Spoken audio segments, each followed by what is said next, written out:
Hello and welcome to the TMZ podcast. I'm Charlie Cotton, and joining me on the podcast today is my best friend of the company. Wow. Continue. Anything else? Love maker, newsbreaker, Deven Rall. Feels good to hear that again. I know. It's been quite some time. I've missed you, bro. Has the seat been kept warm for me? Yeah, relatively warm. We got Charlie Neff, but she's away today. She'll be back soon. I hope. Oh, I hope. Hope she runs back. Can't wait for her to get back. Can't wait for her to be back. You're stuck with me for today. Good. Well, today we're going to talk about Madonna because she's at the center of a new lawsuit. Allegedly, she's exposed fans at her shows to adult films. She's been regularly late. She never has their air conditioning on, and they're all doing like a class action against her. Well, a particular guy, this guy Justin, has filed a class action. But, I mean, duh. It's Madonna. She's going to be late. Wouldn't you expect sexual things to happen? That's what she's saying. But this is a segment of the show where we just outline what the show's about. Oh, yeah. It's been a while. Next, we're going to talk about Kim Kardashian, who's like on this show for actors on actors, it's called. She's discussing being an actor. What is she doing? Go away. Jerry Seinfeld, another person who maybe should go away. He just keeps on talking. This time he's saying how much he loves dominant masculinity. He likes a man's man. He likes a hierarchy in society. What he's saying? He's making a lot of headlines recently. He is. And Lenny Kravitz turned 60 and he talks about being celibate for 9 years. It's a long time. Liar. Continue. Oh, you think so? Continue. To begin with, though, Madonna is hit with a fresh lawsuit for exposing fans to adult films without warning or their consent. So it all stems from like people who going to her shows are now sort of like rallying against the pop star. Remember those guys recently who sued her because she started the show late and they had work early the next morning? Yeah, I do remember. Well, now she's got another person suing her. This guy is Justin Lippels. He's filed a class action lawsuit on his behalf and all individuals in California who were deceived and lulled into purchasing expensive tickets for Madonna's concert. They are really pricey, I've heard. Yeah. So that checks out. Well, she comes late. Yep. She shows sexual stuff on the screens, and also there's topless women on stage simulating sex acts. There's also men simulating sex acts on stage. They say that while they wait around for her to arrive, and sometimes they wait for hours, she doesn't like the AC on. That's bizarre. She doesn't like the AC on while she's performing, while they're waiting. She said, "Fuck you, I'm cold. If you're hot, take your fucking clothes off." I mean, on its face, I like AC, so I feel Justin on there. Hey, Right. man, you got to keep the people cool in there. It gets hot in a concert. Yeah. But all the other things, like, bro, if there isn't sexual things going on in a Madonna concert, I'm suing for that. Yeah, true. Like, that's false advertising. Like, what the hell's going on here? And then her being late, it's like, hey, man, read the headlines. Like, that's what she does. That's what she's going to say. Look, it's super annoying. And for that reason, and other reasons, I wouldn't go to a Madonna concert. What are the reasons you would not? Not into her anyway. You know what I mean? Yeah, Like, me either. she was actually. before my time, so I don't really get it. I don't get it either. And, like, I don't get the, like, is she in her 60s? The, like, sex appeal thing still going, I guess? I guess. I don't know. I don't think we're the target audience. So these guys are suing breach of a written contract, negligent misrepresentation, intentional infliction of emotional distress, false advertising, negligent infliction of emotional distress, and unfair competition, whatever that means. When we cover these lawsuits a lot, right? These class actions. Like, Right. nothing ever happens, does it? Does it? I feel like they always get thrown out. Like, I remember, like, the Morgan Wallen fan. Remember how his concert got canceled and they tried to say, like, oh, you need to reimburse me for Right. my flight, the outfit I bought, You the don't think it dinners. ever- And never then work? they never work, I feel like. Maybe some of the big ones, but, like, a lot of these ones with, like, celebrities involved where people are, like, mad about a concert. And it's also like, hey, man, you didn't get hurt or anything, right? what you can see on the outside. What do you mean? What about on the inside? Oh Emotional my trauma. God, man, you're joining the class action. Yeah. Were you at any of these shows? No, I I know wasn't. Charles was. Oh, was Charles? Yeah, Charles and a few people in the office were. That's hilarious. They might be joining in. But do you not agree though? Like, hey man, the sexual nature stuff of like her concerts, it's like that's why people like Madonna. Right. That's what you go for, to see the striptease and the guys. Haven't they? Is it her that's been bringing celebrities out, sitting on chairs and having like the guys gyrate on her? Yes. Like if that didn't happen, like I said before, I'm suing for that. Like I was expecting to see a celebrity up there get gyrated on by like a very muscular man. Yeah.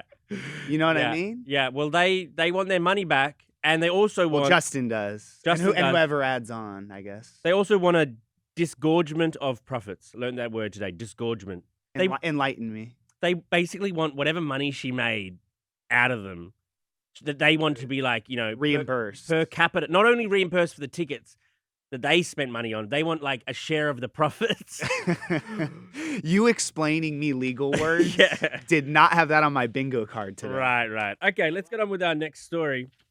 Kim Kardashian is appearing on a very famous acting show. It's called Actors on Actors. It's basically where the most famous actors in the world tell you how they do it. And she is going to appear alongside names like Naomi Watts, Jodie Foster, Jennifer Aniston, and also, interestingly, Jon Hamm, who, like a decade or more ago, called her stupid and a fucking Why idiot. did he do that? Just because that's just I just don't know the context of that. Did he just like fire it off? I'm not trying to put you on the spot if you don't either, but I know he did. He said it. And first of all, I mean, the panel though, like who doesn't belong? Why is she's not an actor, man? But it's so weird. We're having this discussion. She's not an actor. Why is she on this acting show? The same week we're having the discussion, North ain't a singer. Yeah. Why is she singing in The Lion King? Yeah, but at the end of the day, it's like same with like how we talked about Lion King, right? I mean, at the end of the day, you want publicity, you want butts and seats. I'm sure, as sad as it is, all these other great actors, there are these like interviews or interactions on this panel. Hers will get the most views and will get the most traction and will get the most headlines. Yep. So it's like who like why would they not have her? She's in a show. How would you feel though to be Kim or North earlier this week? And kind of, do you think that they accept that they're only getting these positions because of their following? Or do they think, I'm a great singer, or I'm just the best actress ever? Or do you think that, or they go, yeah, I'm getting it all for PR, but who cares? Screw you guys. I don't know about North because she's obviously younger, so I don't know. But with Kim, it's like, dude, she's been doing this for quite some time. I think she understands how PR works, and it's like she understands who she is. Like she came from a sex tape. She is like a massive like mogul. It's like, who cares at this point of why I'm getting roles, why I'm getting these like interviews. Like I think she's just like, any press is good press, and I have all the opportunities, so who cares? And it's almost, in a way, the smoke and mirrors of Kim Kardashian it's almost admirable that she's the most famous person in the world, despite her lack of sort of acting ability or singing ability or whatever.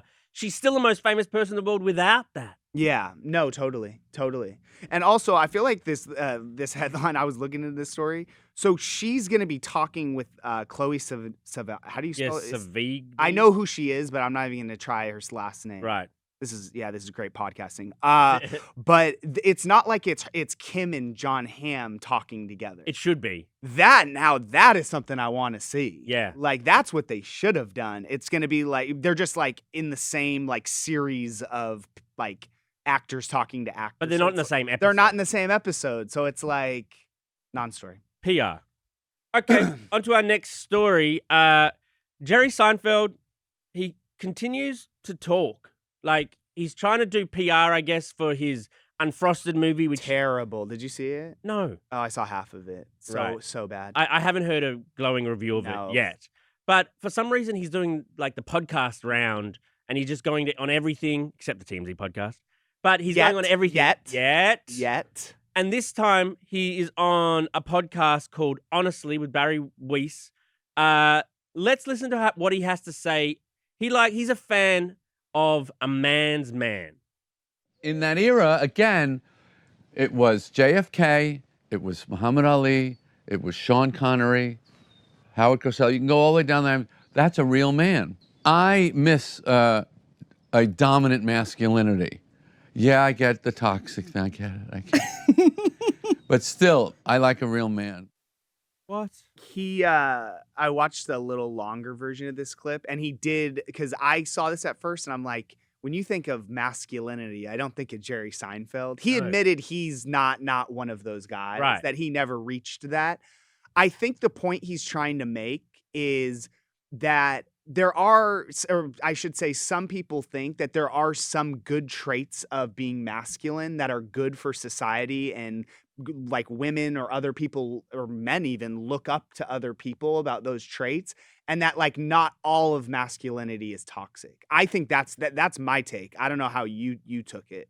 I mean, I took it to mean that he thinks men should be the boss.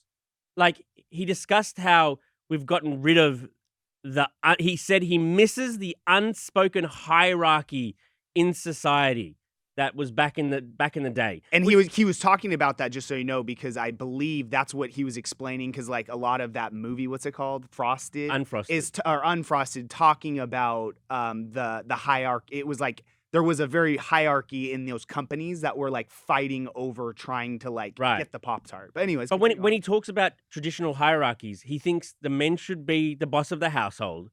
You think that's what he's saying? Yeah, I guess that's what he's saying. I mean, but he named like JFK and like who else did he name? The boxer? Right? Muhammad Ali. Muhammad Ali. Sean I mean, those Connery. are just like strong like figures in society, powerful people that like people looked up to because they achieved greatness. And I don't know. I feel like you perceive this a lot differently than I did.